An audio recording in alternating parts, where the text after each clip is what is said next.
Welcome back to In His Mind. I took a few days off to rest and recover.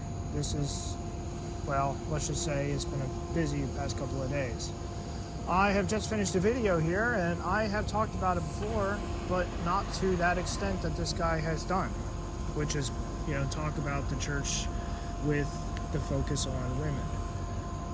The focus itself seems to be causing a lot of issues, and one of the things that I've noted in the video that he talked about was I can't verify this and just haven't, numbers aren't my specialty, unfortunately, statistics and numbers, but he said that if the church does not have 49%, if 49% of the population inside a church is not men, then it is stagnating,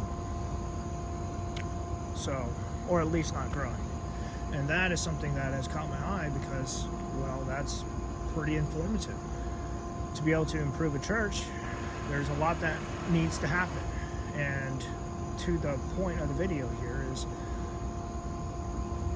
it seems that the focus, I agree with the guy, it seems that the focus of the church is on women and having structure being not twisted, but being wrapped around them to the point where it's all about women and for women. That's not good. I actually have to put my foot down and say, I agree. I agree with him, with what he's saying. This is a problem. Church is for everyone, especially for those who are not in the faith and who are even, against the faith. Now, as far as with other fellow believers, it's also a place to come together to worship and to commune. Discipleship falls in there somewhere as well. Mentorship, discipleship, giving others things and tasks to do, all the way from supervising the little kids to organizing stuff for the men. This is important. If there are no men in church, it's falling apart. So yeah, I kind of agree with that.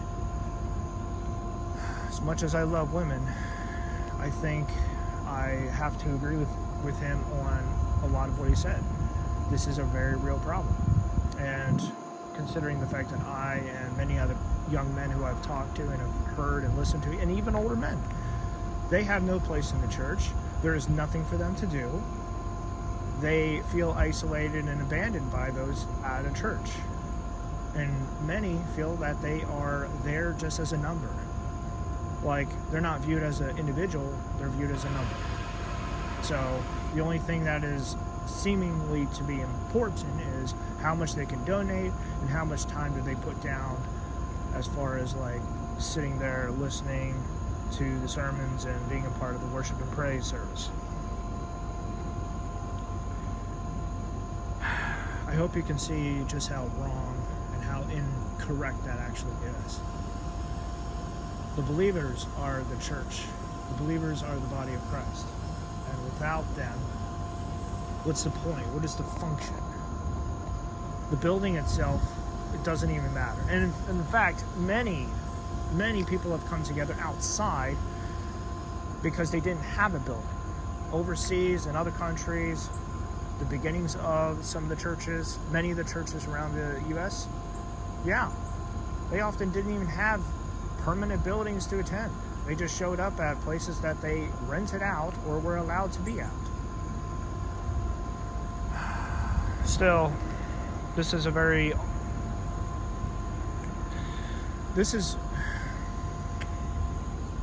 I'm going to go back and say, if you view things back in the early 2000s, the late 90s, there was a lot of focus on what is progressive and how to reach out to the youth, and trying to make things be a lot more cool and hip. Didn't exactly work out. Drawing other people to Christ, it does go a long way, but honestly, just stick with food, stick with activities and stuff like that. There's really no need to change up the worship style, because that seems to have been another problem. Too many people focusing on the lead singer or the quality of the music, and it just kind of detracts from the whole entire message and experience. Anyway, that's it. Until next time.